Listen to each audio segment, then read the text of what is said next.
Ginreklamo naman yung warden sa Negros Occidental District Jail ginbalik sa pwesto. Yaring balita nga itong gintutukan.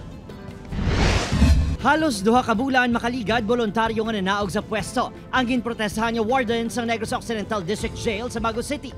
Balik na sa pwesto si Jail Superintendent Crisarel Awe. Nagwas investigasyon sa BJMP Negros Island Region nga wala nakitaan sa kabaltaan si Superintendent Awe. Wala man kuno basihan ang mga akusasyon batok sa warden. As according to the Investigation and Prosecution Division, the complaints that were raised were not supported by substantial by a probable cause. Ginapakamalaod sang human rights group nga Kapatid Negros ang pagpabalik sa pwesto sang BJMP sa warden kag na-promote pa kuno ang ranggo.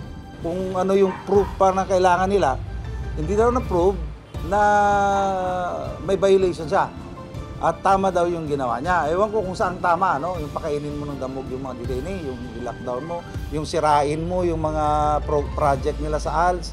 Ginahigot na sa grupo ang pagpasakas ng kaso administratibo batok kay Superintendent Awe. Magawas pa sa mga ginaligar human rights violations. Sa una, yung mga priso, sa wala pa si Awe.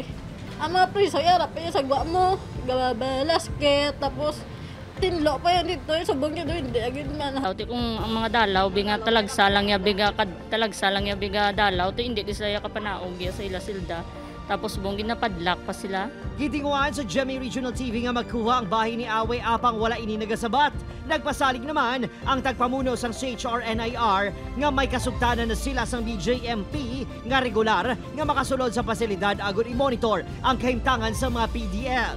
Ginpasalig man sang BJMP NIR nga tutukan ang maayo nga pagkaon, livelihood programs, kag spiritual guidance sa mga PDL sa NODJ agud mapaiway na ang ginamo. Opon, Kiril Casillo, Adrian Bretos, 1 Western Visayas.